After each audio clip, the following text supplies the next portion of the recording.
Hello everyone, how's it going? Dr. Incompetent here, and let's play some more Disco Elysium, shall we? Let's inspect the church a bit. You know, there's some, quote, spookers in here. Well, one of them is actually pretty spooky, is up in the rafters. What is this? Is that a piece of clothing? It is a Mesk Bangers silk scarf. Sure. Who wouldn't want to wear that? A figure drawn in frost on the window depicting a deer.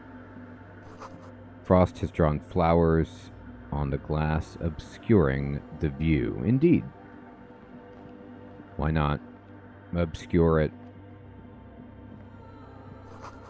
Spider has spun its web around this wood-carved pillar. Oh, what's that? Is that money? Oh my, it's a lot of money.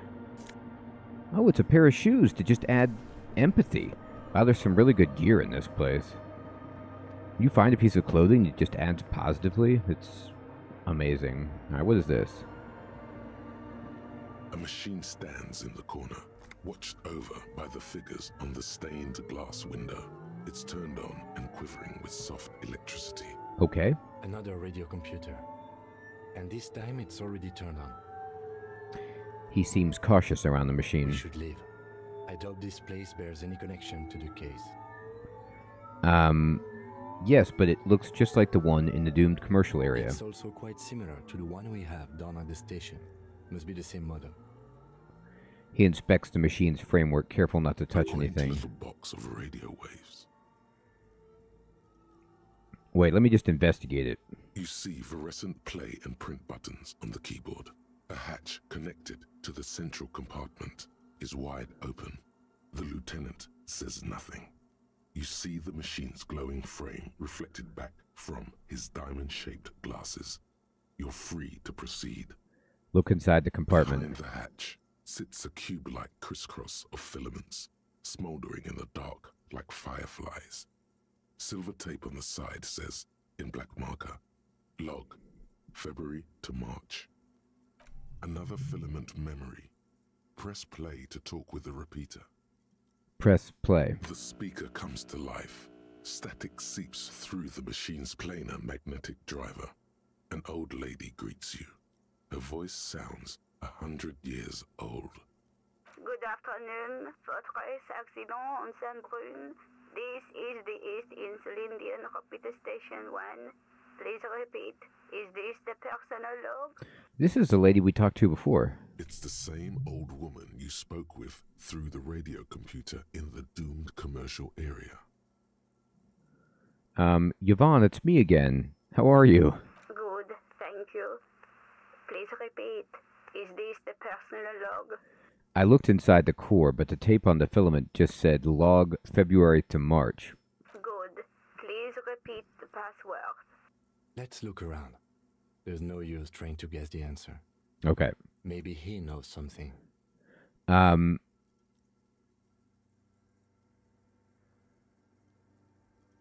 Okay, let's look around. A password. I'm really bad. Can you give me a hint? No. Aw. The system is not part of the protocol for repeater stations. I don't know the password. Received. I will register this login attempt. Aw. That sounds bad. A login attempt. Something a criminal would do. Well, I can't look Fortress around. accident. Is there anything else I can do for you today? Fortress accident, like the one in the doomed commercial area? I have two machines registered to this company name in Martinez. One on Saint-Brun, the other on Rue de Saint-Ghislaine. Saint-Brun. That's the church. And Rue de Saint-Ghislaine? That's the doomed commercial area. Anything else I can help you with? Thanks, but I've finished. Goodbye, Fortress accident. She says, as her voice disappears into a whirl of The static. machine's keyboard is still illuminated, revealing fluorescent play and print buttons. Print? Nothing happens. Alright. So we need to talk to her once we get the password. I obviously don't see it just lying about, unless I do. What's this big crack?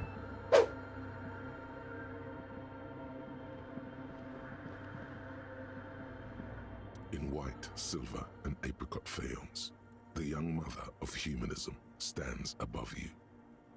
A crack runs across her body. She is impossibly tall, oval-faced and sad, a dark and radiant majesty. This is her innocence, Dolores Day. Cradled in her arms are a pair of glowing lungs, clearly visible from underneath her flowing dress. You should kneel. Kneel. Your knees touch the floor. The floorboards are hard and cold. There you kneel among the snowdrifts, diffuse light falling on your hands from beyond the glass. Close your eyes. The world is silent, but for the creaks and cracks of the massive wooden structure behind you. It covers you from the wind outside. Open them. The woman looks down at you kneeling. She towers among her followers, architects, laymen, courtiers. There is a sad smile on her lips and a glint in her green-blue eye of what? Compassion? Remorse? She acknowledges the passing of someone who is still alive. You. Wow, that's unfortunate. No, she doesn't care about you.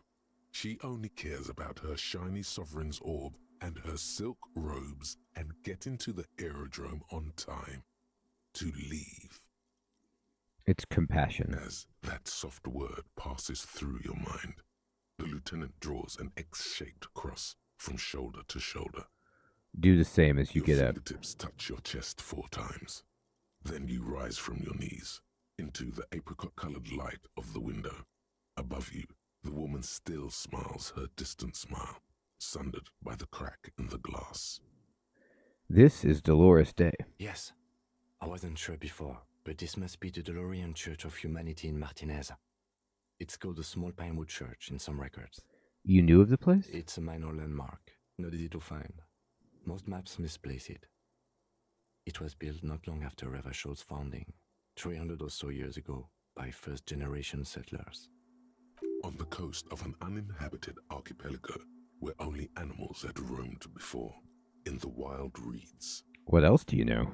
There used to be 7 stave churches on the coast. Les Sept Sœurs, they call them, the 7 sisters. Only one remains. The rest were burnt in the revolution or used for building materials. We should be respectful here, although the building appears to be deserted. I do not believe we'll find anything connected to the lynching here. Something else, perhaps?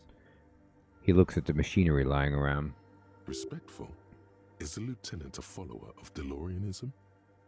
A pang of guilt. The lieutenant is leaving something out. Do you know why it was abandoned? I have a theory, yes. There was a police raid a while back. I heard the place was shot to pieces. Uh-oh. Who conducted this raid? Well, your station was involved, I hear. Although I can't be sure. Oh god, did I do this? How come the lieutenant isn't sure? Is this confidential information? You're not sure? 3 precincts were involved in the raid, and people say Precinct 41 was one of them. I don't remember being here. I am pretty sure it was a clandestine operation. I don't know anything more about it, why it was conducted, or who participated. I try not to pry into extra-district matters. If I was here, I should find out what I was doing. Good luck. You will not get information on a confidential operation from your station secretary just by calling. If you really don't remember, it might be better to keep this one forgotten. Uh-oh. It happened a while ago. It's unimportant to our business in Martinez now. Kim, are you a follower of DeLoreanism? Yes, we all are. Her name, body, and rule are synonymous with humanism. The laws we enforce are DeLorean in origin. Stroke your chin. I didn't think you were spiritual. I don't like her. She looks like a lever. The woman looks by in silence, smiling enigmatically. I didn't think you were spiritual. It's not spiritual, it's constitutional. The DeLorean system does not demand faith, only accordance. Alright, let's try encyclopedia. Despite the damage you've done to yourself, the title appears lodged in your hippocampus. This is Her Innocence, Dolores Day. The innocence of humanism, internationalism, and the welfare state. Perhaps the most famous human being ever to have lived. Wow. No amount of Commodore Red can wipe her sad smile from your brain thing. It has survived the deluge and haunts you still, and will haunt you forever, as it haunts all men. Wow. Okay. Wait, what exactly is an innocence? I've heard of the The system. highest category of historic individual, an embodiment of the world's spirit. A ruler? More, an innocence is elected to office by the founding party, a precedent that has taken place a mere 6 times in the entirety of history. The legal system of the Real Belt is built to accommodate an authentic rule should it coincide with our time. Wow. An innocence is infallible. The decisions made by one are not decisions. They are inevitabilities. What would have happened anyway? Only accelerated, packed into decades instead of centuries. An innocence is a continuous, compressed event, a sacred human being. It is an honor and a glory to live when one is in office. Is one in office now? No, we are alone. Oh. Okay, when did she rule? 300 years ago, in the wake of the discovery of this Isola, the Insulindian, by explorers from the continent of Muindi. She is, among other things, the innocence of inter-isolary travel and the connected world. What else do I know about her? Many things. You know she was a woman of the court, the wife of an influential Marchese, and eventually the principal advisor to Irene La Navigateur, Queen of Suresnes, modern-day Sir La Clé. Also, that she was gorgeous beyond beauty. Okay, what else? Was she Terribly, smart? Women of the court were expected to play both contract bridge and chess sufficiently well to prove an interesting challenge to a man. A simple grasp in matters of philosophy, theology, and science was encouraged. She was, by all means, a kept woman. She made the most of her position in the antediluvian court, a court visited by the most prominent thinkers and artists of the day. In secret, she was becoming the era's preeminent philosopher of the state. A scalpel, a piercing gaze. She was an almost preternaturally magnetic and intelligent individual. To her contemporaries, she appeared out of time, a messenger from the future of the species. We all fell in love with her, head over heels. Even before she was declared an innocence, her influence was tremendous. Wow, how come? It was on her advice that Irene La Navigateur sponsored a number of voyages into the Pale. A costly, often tragic endeavor, ultimately vindicated by the discovery of the new world, the piece of reality you're standing on. She was crowned 2 years after the first expedition returned, setting in motion what is widely considered the greatest era in history. The DeLorean era. Wow. Wow, indeed. When her innocence was declared, and the queen she had advised for years fell on her knees before her, she was so overcome with emotion that her lungs started glowing in her chest. I see, like in the picture. Bystanders reported golden filaments lighting the already sunlit chamber around her, clearly visible beneath her dress. That is why the lungs are the symbol of love for the cultures of the Real Belt. I want more. As did we all. The lands of the Mesk and the Occident, and even far away Supra-Muindi, altogether 21 of the 40 Mundial nations of the time, immediately accepted inauthentic rule, even before her crowning. Her crowning? In a city called Advesperaskit in Vespa Messina, her homeland, the name of the city means evening comes, but it happened on a winter's morning, with the canals frozen and slush falling out of the sky. She was dressed in a white and pearl dress on an emptied-out plaza with the crowd far away. Already, her Theriers, the secret servicemen of the Innocents, were worried about an assassination attempt. She must have been beautiful. Oh yes, she looked like humanity's young mother, a perfect mother, insultingly beautiful. It was as if her face and shoulders and hands were covered in a soft down of underfeathers. You know this well, very well. Midwinter snow was beating the cobblestones around her. A small attaché of officials stood by as her Theriers placed a white gold wreath on her head. The crowning was mostly witnessed by Secret Servicemen. Then what? One of the men in this Secret Service killed her 22 years later.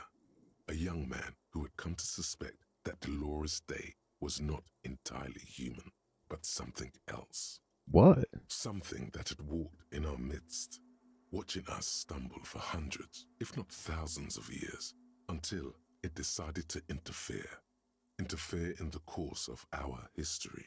We were supposed to come up with this ourselves. The man was reported to have screamed at the innocents. So he really did think that she came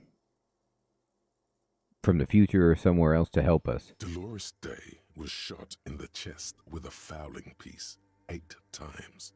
The man, thought to be insane, said he once touched her and her body had been unnaturally warm, like a furnace, and that sometimes, while on duty, he observed her forgetting to breathe for over 10 minutes. This inhuman quality was witnessed by many others as well, glowing lungs and all. It is commonly attributed to mass hysteria and religious psychology. Wow.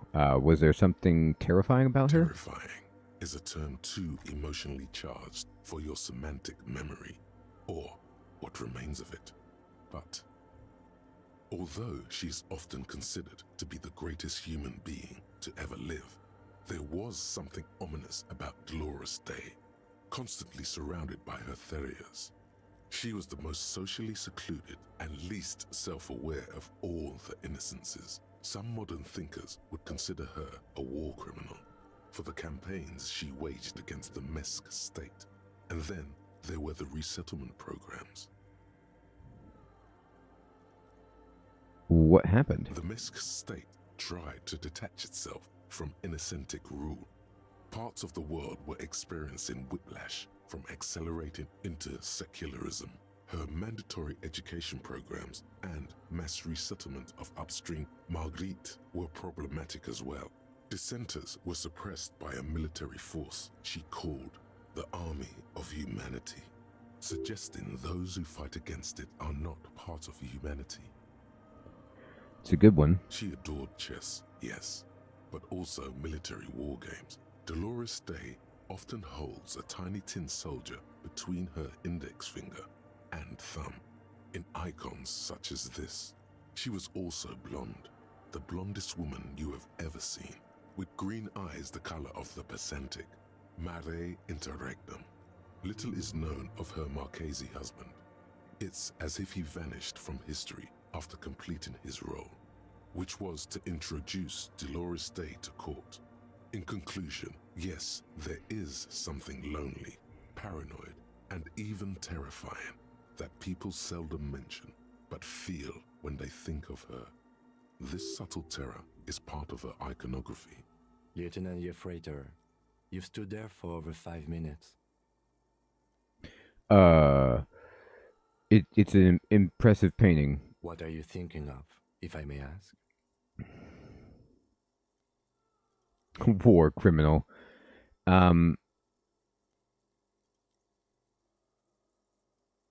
She's somehow connected to this case. She's been dead for 300 years. I am almost 1,000% certain she isn't connected to the case. He takes his glasses off. None of this is, in fact. This church, the coast, this isn't a good place to get lost in. The shards gleam in the dark. You see little pearls of light on the edges of the crack that splits the female figure. Something was written there. Remains of broken letters line the emulsion. What it said, you do not know. Darn, my visual calculus was too low. I should have, I could raise it. What is my visual calculus? It's actually really good. Maybe I can, I don't know how important it is to get that right, but I feel like it's somehow important. Maybe the password or something else. I could put on some clothing to boost my visual calculus as well. Let me talk to this guy about it. Oh, hey, wait. There's coffee in the back. Oh, wait. I meant the mother's love. Have you by any chance heard the Beata say the password to her radio computer? Too many times, essay. You need it for something. Surveys are a good way to fish for personal information, especially in the name Drama. of public safety. I'm doing a survey of passwords and passcodes, identifying regional trends, in the interest of public safety, of course. Don't sweat it, vato. The password is afterlife death. Oh, easy. What you think of that? Makes me almost pity La Nilita Pequeña when I hear it. Okay, man, thanks. I think we're done here, essay. Oh, he's That leaving. was an interesting conversation. It was great, man. However, I'm still not sure how it's relevant to our investigation. This is it, Jim. This is why you don't get it, dude. You just don't get it. You'll never have what it takes to get my case record. It's all connected. The machine's keyboard, All right. the speaker comes to life. Good afternoon. I got the password. Good. Please repeat the password. Afterlife death. Good. I have unlocked the filament. After ending the call, please press print to access the filament. All right. Votre accident. Is there anything else That's I can good. do for you today? Yvonne, Goodbye. Votre The machine's keyboard is... print it. The printer prints out a long text document with dated paragraphs. It looks a bit like someone's journal. Read it. The first entry, made on the 4th of February, 51, by an unknown author, is short and concise. Arrived at the church. The door was boarded up, so I used a crowbar to get inside. Looks like the place has been deserted. Nothing out of the ordinary, but I'll ask around. Need to figure out how to get the electricity in. The lieutenant leans closer, scouring the printout over your shoulder. Just as you finish reading, he looks up, muttering under his breath. 4th of February. That's over a month ago. Whoever set up those machines has been here for quite a while. Do you think this log might be connected to the case? Our case? No, I don't think so. It must be some local eccentric. Read the entry. 6th of February, 51. Had a little chat with the local fishermen. Said I shouldn't go near that place, that the church was spooky and ridden with narcotics. It's a little spooky, all right. Still haven't figured out the electricity. See? Even one of the spookers themselves says it's unnerving. Indeed. 7th of February, 51. Finally got the electricity in. Next on the agenda, a new antenna. I'm thinking ESCA series, something advanced. Why would she need an antenna? Why would anyone need any of this equipment here? He steps on the wire running on the ground, inspecting it with his boot. Read the 4th entry. 8th of February, 51. Bought the antenna, had some problems setting it up. Called Simo for help. Heard the others are back to making art. Drinking somewhere out of town. Sulislav started a rock band again. Lexi has been seen asking money from strangers. Okay, wait a minute.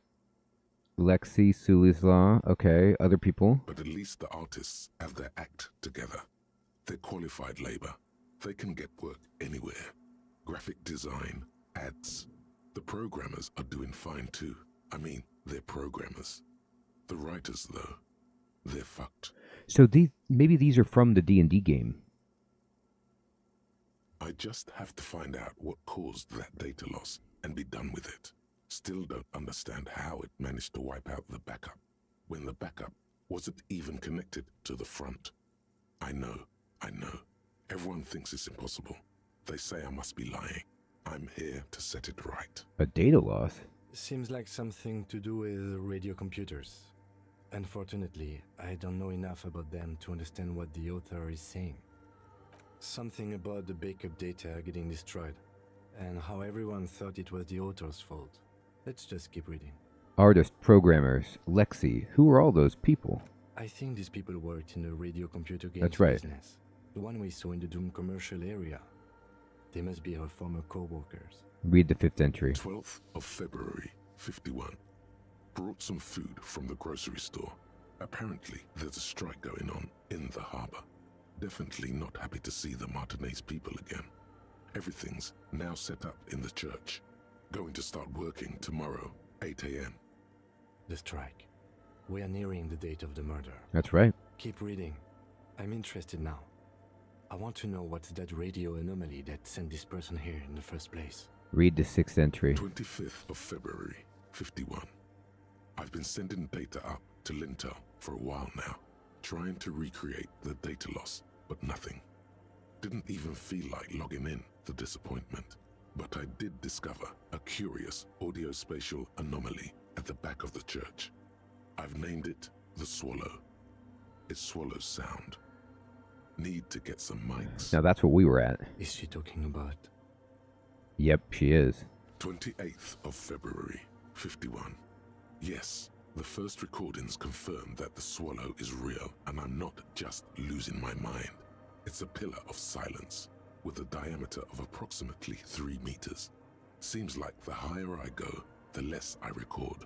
This might be a coincidence, or it could be connected to the data loss that led me here. Ah, interesting.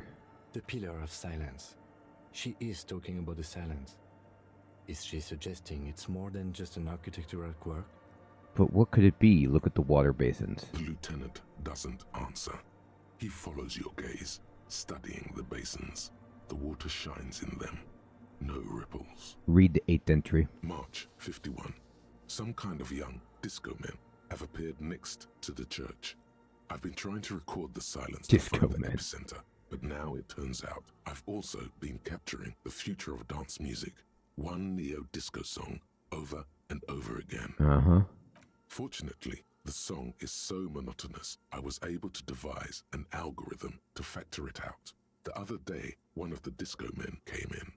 Before I could even say hello, she got scared and left. Good. I don't want anyone distracting me from my work. She must be describing a cell. The girl on the ice? Sounds like her, yes. Read the 9th entry. March 51. I got a call from the repeater station. Someone has tried to access the radio computer in our old office in Martinez. Can't do anything about it. The storekeeper still doesn't want to let me inside the building. Thinks I'm part of some kind of curse. How Martinez of her. That's me. I was the one who broke into that radio computer, and the storekeeper must be, Pliance, I or knew whatever. it wasn't a good idea to meddle with that machine. It was great. Read the 10th entry. March 51. A new 2-meter aux cable. Noodles, crackers, ping-ping energy drinks, water, toothpaste, gum. Also, some canned air. Is interrupted by the sound of the church door opening. A strange woman makes straight for the radio computer. Oh. Suna.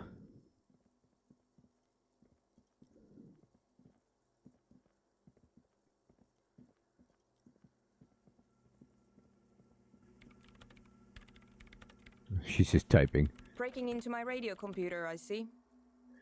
She glares at you as she holds down the off button for several seconds. The machine I reboots. do apologize for the intrusion, madame. We are with the RCM, you see.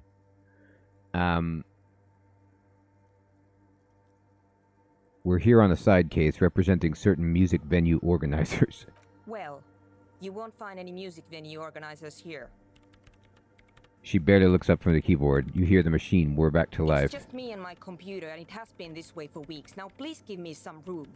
I need 2 seconds to see that you haven't destroyed anything. I hope We not. should talk to her after she has rebooted the machine. Indeed. We'll talk to her, alright? I'm gonna do something stupid. And I'm gonna go to my clothes and I'm gonna see what kind of visual calculus do I have. Currently, I have +1 from my items. Let's see if I can get better than that.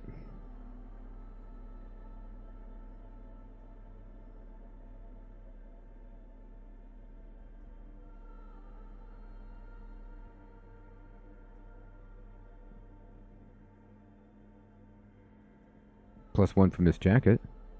Okay.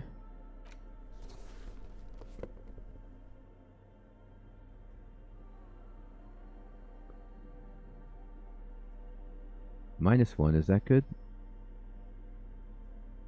Alright, that's another plus. That's probably as good as I'm going to get. And then I'm going to go to my character, and I'm going to boost up visual calculus by 1. Just so I can do this again. I want to get this right, because I feel like I'm connected to it. Of humanism stands above you. A precious and complex whacked jigsaw of broken shards falls into place in front of you. A ghostly reconstruction of the stained glass window. Before it was shattered, there was an older woman beneath the younger one. And a text, a light motif below them both. Who shattered this mosaic? Or what did? Unknown. Something during the raid the lieutenant mentioned.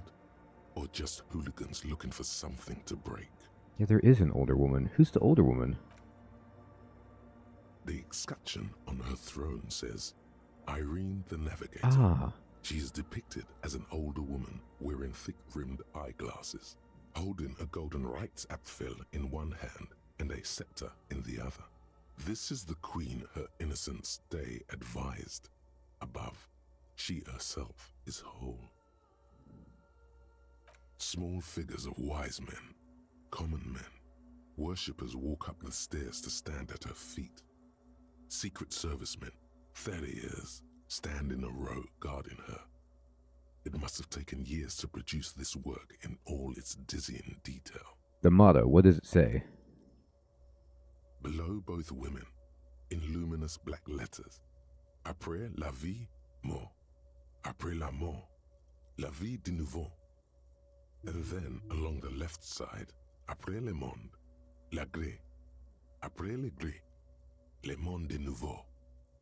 After life. Oh, death. the password. After death, life again. After the world, the pale. After the pale, the world again.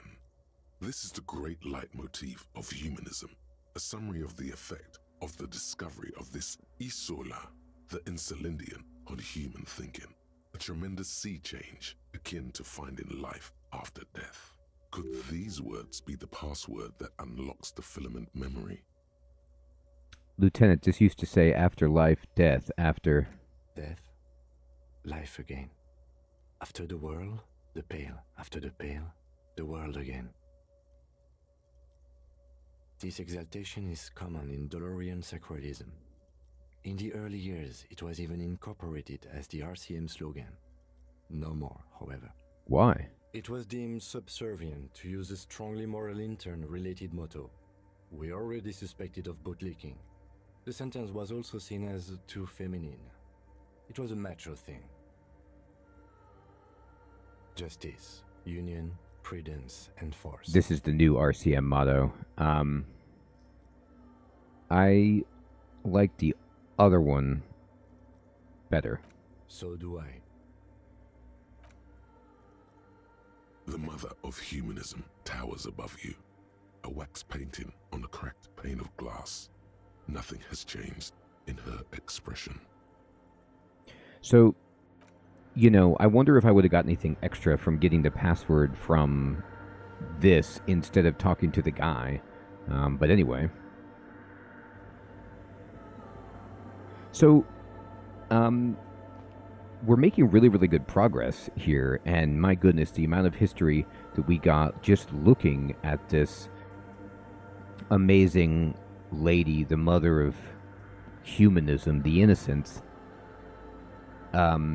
Dolores Day. We are now getting further, and this lady actually might know something about the case, and she also might be able to help us with the, you know, music entrepreneurs outside. Everyone, I want to say thank you so much for watching. I hope you're still finding this series to be useful and fun. Thank you so much. Take care.